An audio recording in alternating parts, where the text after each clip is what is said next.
di sesi yang kedua aku juga kembali Pak.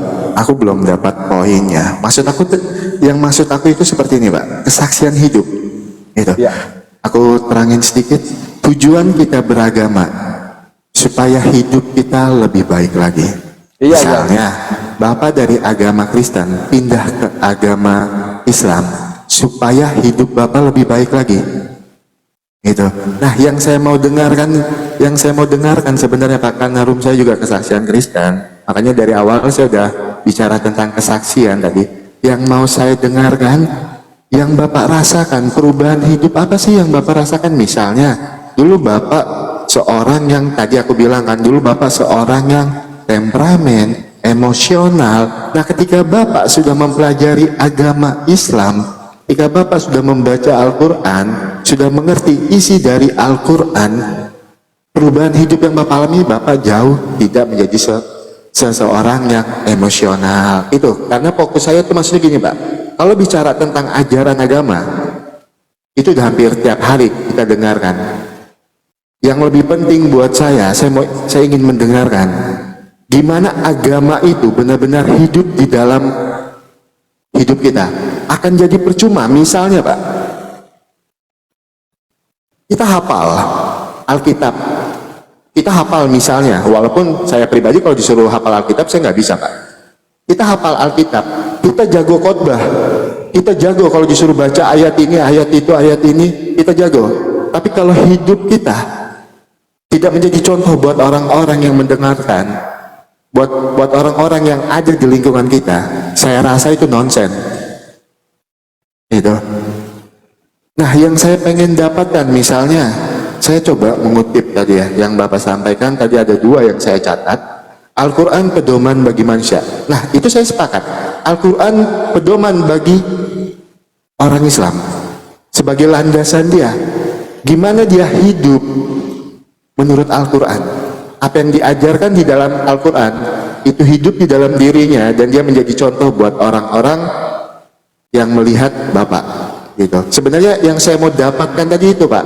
Ketika Bapak berpindah agama, apa kebaikan-kebaikan yang Bapak dapatkan? Itu yang pertama. Dan yang kedua, tadi Bapak ada bilang, Al-Quran dihayati dan dihafal. Oke, itu nggak masalah. Itu. Tapi yang lebih penting lagi, ketika Bapak sudah bisa menghafal Al-Quran, yang lebih terpenting lagi, Bapak mengerti apa yang menjadi isi di dalam Al-Quran itu. Misalnya kami, orang Kristen, saya kalau disuruh baca Alkitab, disuruh menghafal Alkitab, saya nggak bisa sama sekali Pak, saya menghafal Alkitab ini Pak. Gitu. Tapi orang Kristen itu Pak, tidak diharuskan untuk menghafal Alkitab. Orang Kristen tidak diwajibkan untuk menghafal Alkitab, karena Alkitab bukan untuk dihafal. Tapi gimana caranya Alkitab ini hidup di dalam diri kita? Gimana caranya Alkitab ini menjadi jati diri orang Kristen? Seperti saya, ketika saya dulu beragama Islam dan saya sekarang menjadi anak-anak Tuhan, ketika saya sekarang memilih Tuhan Yesus sebagai Tuhan dan Juru Selamat, gimana caranya Alkitab yang saya baca tiap hari ini, saya hidupi di dalam diri saya, dan saya bisa menjadi contoh buat orang-orang di lingkungan saya bisa menjadi contoh buat orang-orang yang mendengarkan narasi saya. Gitu. Makanya saya nggak pernah peduli Pak. Orang mau bilang Alkitab ini editan, orang mau bilang Alkitab ini kontradiksi, orang mau bilang Alkitab ini palsu. Tapi kok kenapa Alkitab yang kalian bilang palsu ini, Alkitab yang kalian bilang kontradiksi ini, kok dipakai untuk menguatkan dalil kalian? Gitu. Nah, yang saya pengen, semoga saya bisa dapat di sesi yang ketiga ini, yang saya benar-benar pengen, dan biar kita dapat hal positifnya. Karena kalau untuk comot-comot Alkitab, dan saya juga comot-comot ayat Bapak misalnya, itu udah hampir sering Pak kita dengarkan tiap hari Pak. Tiap hari udah kita dengarkan di Komal sana sini, gitu, udah kita dengarkan. Nah, semoga di sesi yang ketiga ini saya benar-benar bisa mendapatkan hal yang benar-benar real di dalam kehidupan Bapak.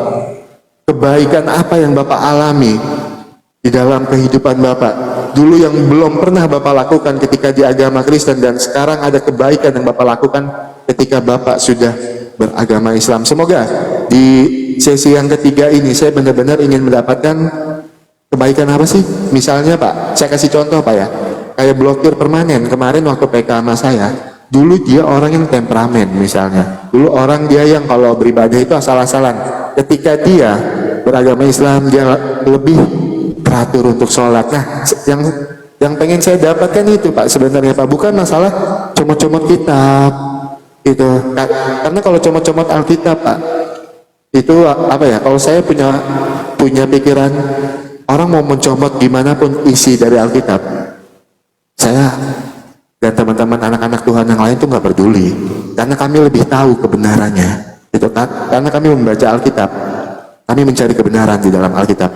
Jadi kalau untuk apa ya, untuk misalnya nih, kalau ada yang menggiring saya ingin berdebat, saya nggak akan pernah mau berdebat tentang isi kitab orang lain, apalagi isi kitab saya, karena ujung-ujungnya ketahuan gitu, ujung-ujungnya ketahuan.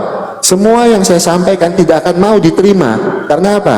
Pasti ada yang menurut kalian lebih benar. Nah, makanya saya ingin membahas hal yang lebih penting lagi, yang benar-benar kita rasakan agama ini di dalam hidup kita.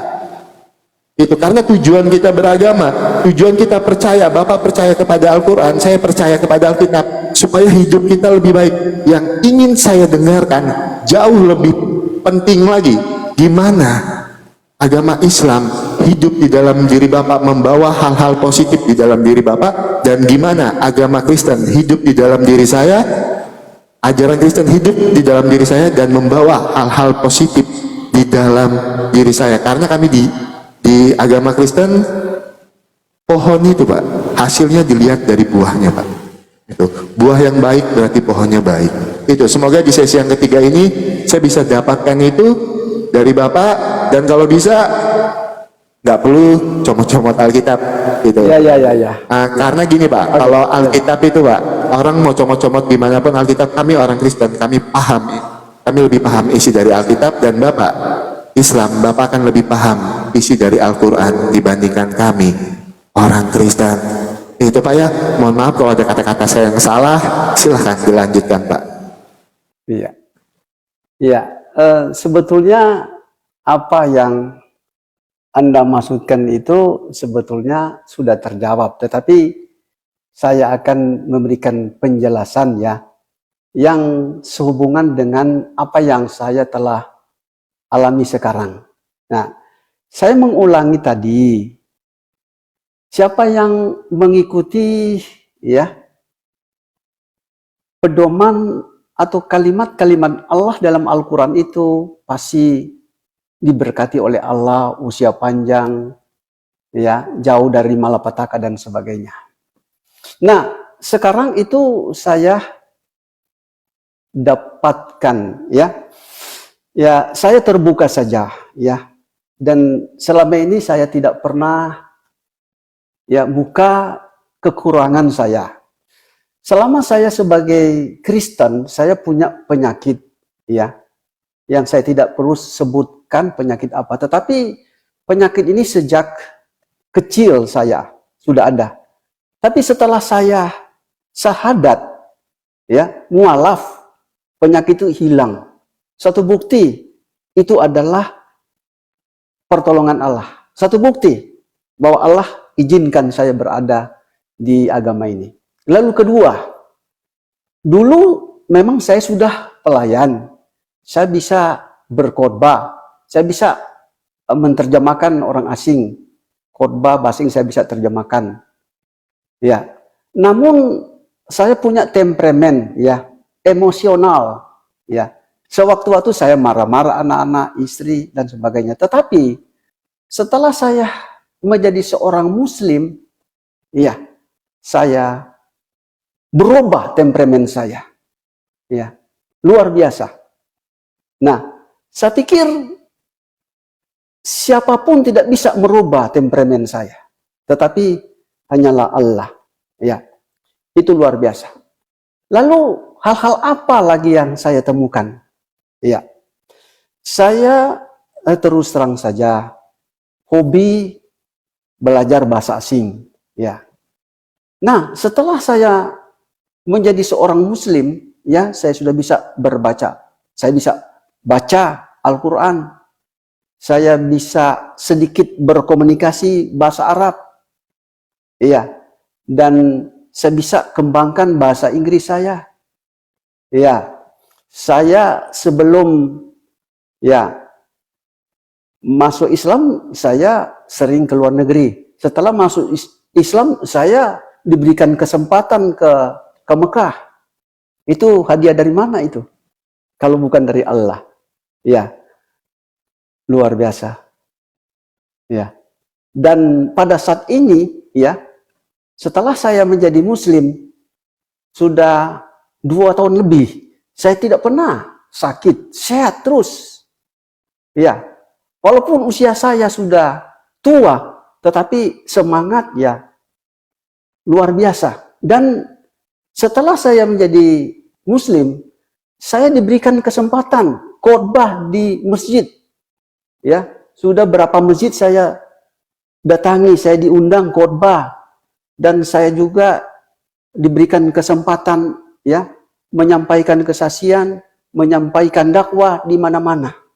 Ya, saya meyakini bahwa ketika saya menjadi Muslim, ada sesuatu yang besar yang Tuhan izinkan kepada saya.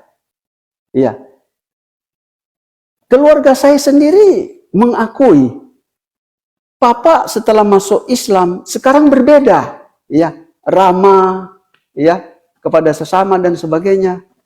Ya, ada hal-hal rezeki, ada saja Allah berikan kepada saya. Ya, sebelum saya masuk Islam, saya ada pekerjaan, tetapi seringkali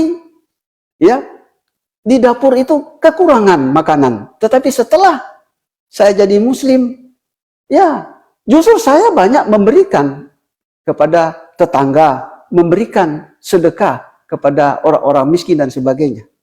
Nah, ini saya pikir semuanya ini adalah seizin Allah. Nah, gitu. Oke, Pak, saya tidak perlu silakan Pak, masih ada waktu. Silakan.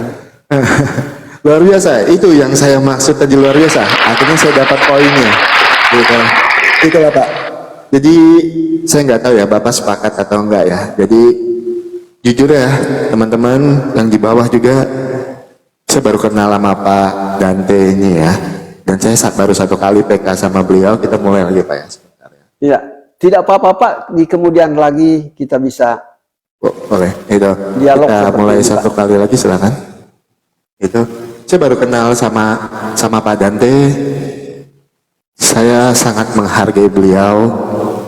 Ini contoh, salah satu contoh mu'alaf yang kalau menurut saya Muslim yang sopan, Islam yang baik, mu'alaf yang walaupun mungkin gini ya, mungkin maksud Bapak tadi comot-comot Alkitab itu karena Bapak, karena ayat-ayat itu yang menyebabkan Bapak berpindah agama, bukan ingin menjatuhkan dari iman kekristenan.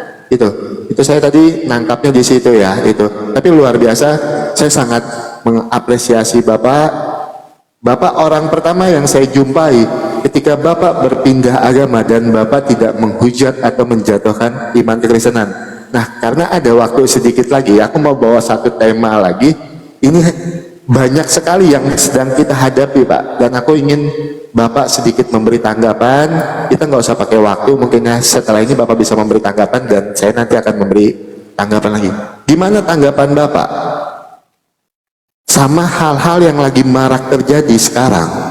Dari Kristen pindah ke Islam, menjelekkan agama Kristen. Dari Islam masuk Kristen, menjelekkan agama Islam. Gimana pendapat Bapak tentang hal itu? Silahkan Mbak. Ya, saya terbuka saja.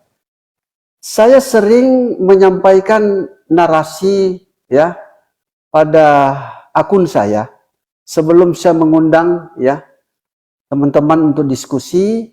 Saya sering mengatakan bahwa kita di TikTok ini saling mengedukasi, jangan memfitnah sesembahan agama lain. Itu saya sering sampaikan. Ada 3 hal. Kedua, jangan menyala-nyalakan kitab suci agama lain. Dan ketiga, ketika lawan diskusi kita itu tidak ada ilmu, lalu dia memaki kita, jangan langsung kita lawan atau kita memaki, tetapi kita rangkul dan kita berikan edukasi. Karena menurut saya Pak gini, debat atau diskusi itu fungsinya sangat luar biasa, sangat besar. Contohnya, ketika ada diskusi seperti ini, orang Kristen bisa mengetahui tentang Al-Quran, orang Islam bisa mengetahui Bible, saling interaksi. Nah, saya sering mengatakan, ketika Anda mualaf, jangan sekali-sekali mengatakan Alkitab itu palsu. Jangan. Kenapa? Karena Alkitab itu selain ada terjemahan, ada teks asli. Perjanjian Lama dipelihara oleh orang Yahudi. Perjanjian Baru dalam bahasa Yunani, walaupun bahasa Yunani itu bukan bahasa kita, tetapi itu masih tetap dicetak sampai sekarang. Saya punya Alkitab bahasa Yunani. Nah, Alkitab dalam bahasa asli, saya pikir adalah acuan yang masih searah dengan apa yang dikehendaki di dalamnya. Dan teks asli ini searah dengan apa yang disampaikan oleh para rasul-rasul, terutama yang disampaikan oleh Yesus Kristus. Nah, sekarang gini Pak, kenapa orang Kristen itu sering menyampaikan khotbah atau berdasarkan teks terjemahan? Karena kita ini bukan di Ibrani dan bukan di Yunani. Namun saya menyampaikan hal, mudah-mudahan didengar oleh para pendeta, biar Anda menggali ke dalam teks terjemahan, tetapi jangan lupa sewaktu-waktu kita compare dengan bahasa asli, supaya kita tidak salah mengartikannya, gitu. Saya pikir silakan. Oke, Pak. Jangan sampai saya monolog Pak Kita saling mengedukasi Yes, aman. Mungkin nanti kita atur jadwalnya, kita atur temanya biar lebih enak kita ngobrolnya ini, karena kita baru ketemu dan baru PK Pak ya. Kalau saya sendiri menanggapi gini Pak, betul apa yang Bapak bilang tadi, saya sepakat. Debat itu akan menjadi hal yang positif ketika yang pertama narasinya secara benar. Di situ kita mengedukasi, gitu. Mengedukasi maksudnya gini, kita berbicara secara benar, secara sopan, tidak untuk menghujat, tidak untuk menjatuhkan, gitu. Nah, tapi yang terjadi sekarang ini, saya nggak pungkiri Pak, di kalangan Kristen banyak juga, maupun di kalangan agama Islam banyak, gitu. Kita nggak boleh menutup mata tentang itu, betul. Banyak sekali yang ujung-ujungnya perdebatan itu hal positifnya kita nggak dapat, kok malah jadi bahan hujat-hujatan, gitu. Akan lebih bermanfaat buat teman-teman yang mendengarkan di bawah ketika debat itu kita sampaikan misalnya narasinya baik, gitu. Kalau memang ada hal yang nggak masuk akal disampaikan secara baik, tapi bukan dengan ini Pak. Kadang-kadang gini, dia bertanya tentang iman kekristenan, udah dijawab. Nah, dia nggak terima, dia ingin menjelaskan isi dari Alkitab. Itu yang pertama. Dan yang kedua, sangat disayangkan sekali ketika berpindah agama. Banyak teman-teman juga yang dari sebelah, yang dari Kristen juga mungkin ada, gitu kan, buka komal, kok menjatuhkan agama yang sebelumnya.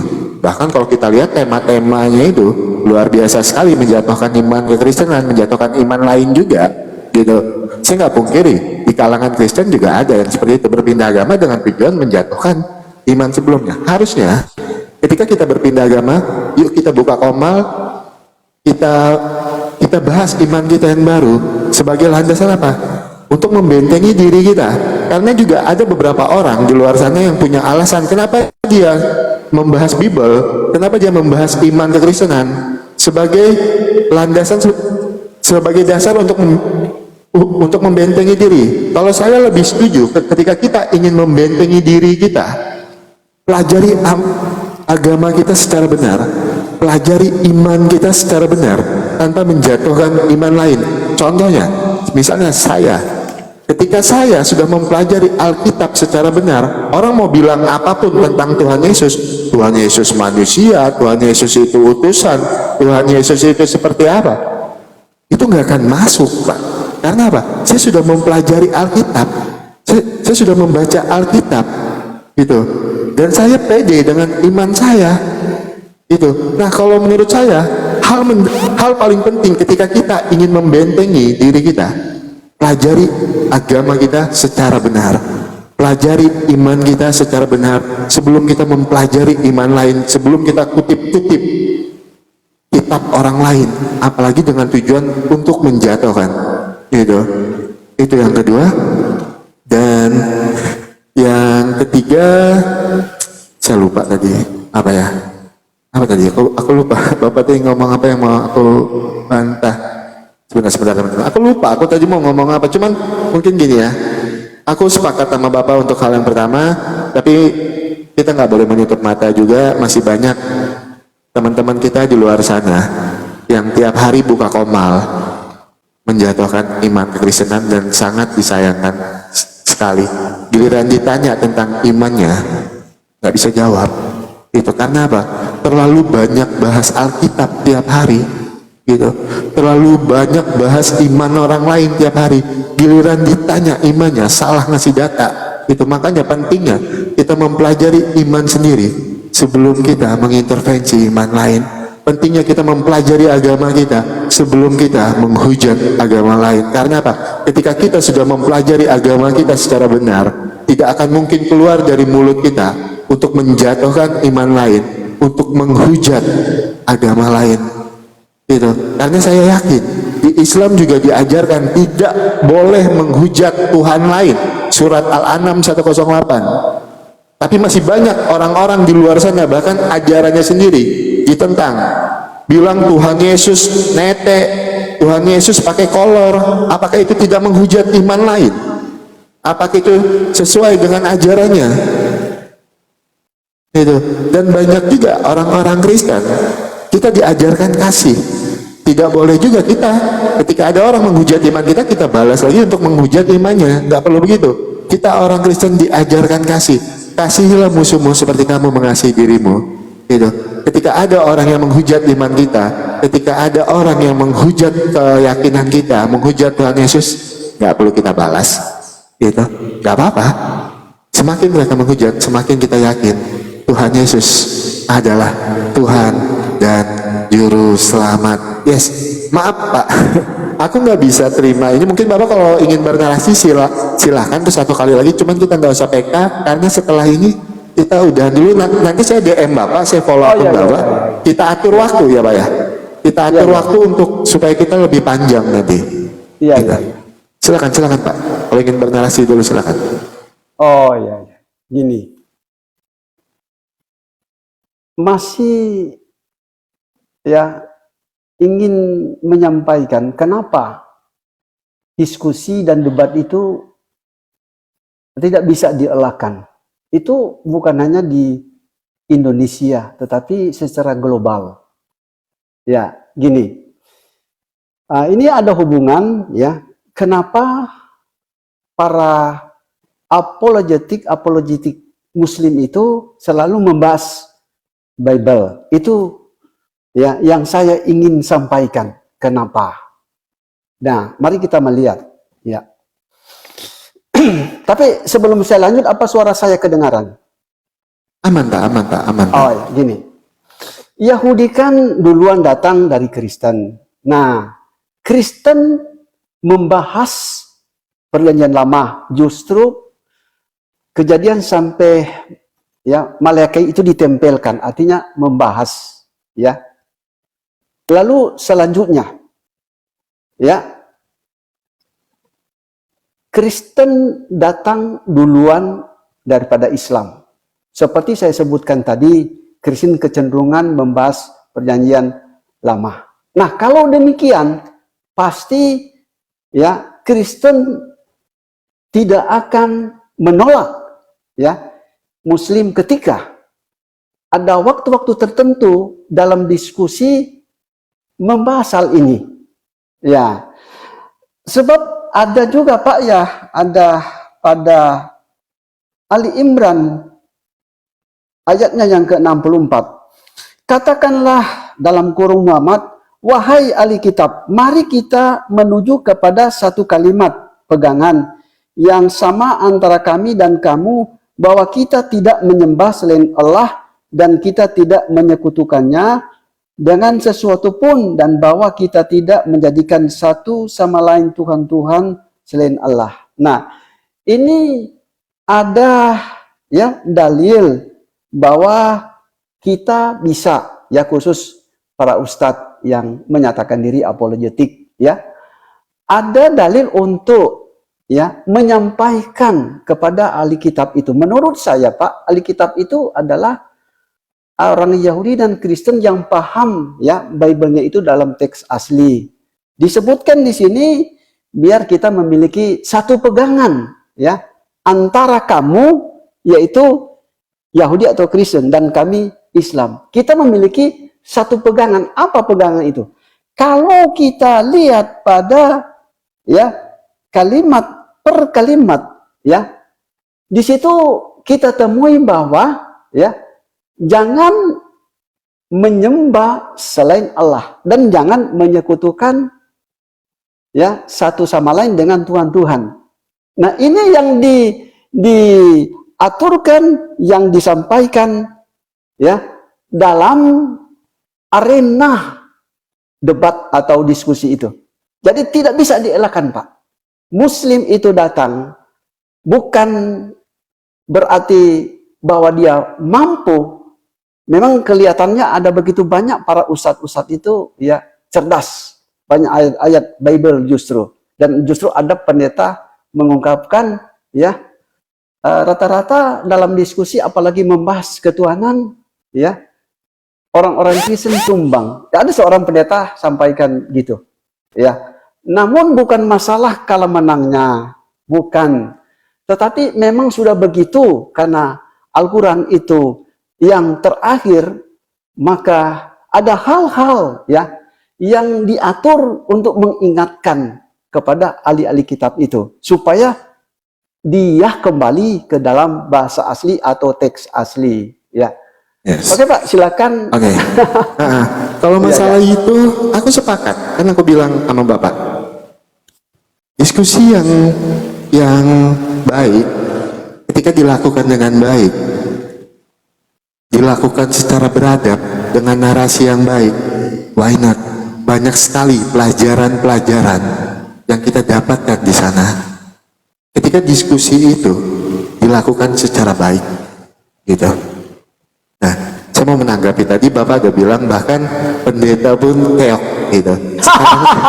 Ini bukan saya bilang Pak, ada seorang pendeta Yes, gitu. yang masih Emang kami gini Pak, kalau kami Kristen ini Pak, kami mau dianggap dia yang keok. menyampaikan ini. Yes, kami mau dianggap keok seperti apapun, kami itu nggak masalah Pak. Orang mau bilang kami nggak punya ilmu, orang mau bilang kami nggak punya data, kami nggak punya ini, tapi kami jujur Pak ya, ketika orang bertanya iman kekristenan, kami tidak pernah menggunakan kitab lain untuk menjawab jawaban mereka.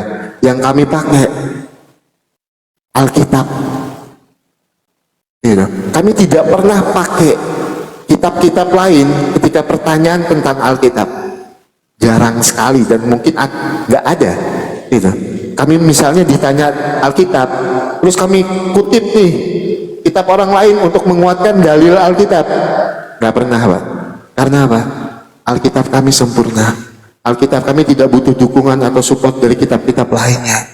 Bukan tidak menghargai kitab-kitab lainnya. Gitu. Enggak. Gitu.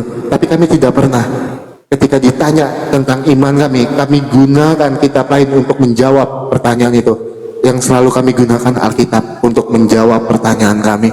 Makanya kami anak-anak Tuhan pede dengan iman kami. Walaupun orang bilang kami tidak punya ilmu, kami selalu kalah berdebat. Kami tidak butuh benar di mata manusia.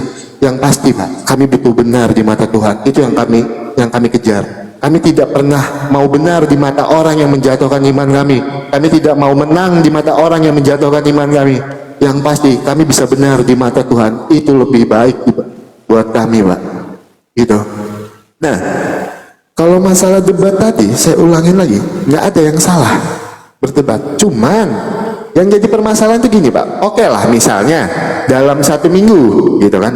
Dalam 1 minggu, oke, 2 hari kita bahas Alkitab, tapi nggak full waktunya. Misalnya 1 jam kita bahas Alkitab, 1 jam kita bahas iman kita. Gitu. Nah, tapi yang terjadi, misalnya dalam 1 minggu itu ada 7 hari, 7 harinya dibahas Alkitab semua. Kapan kita bahas iman kita?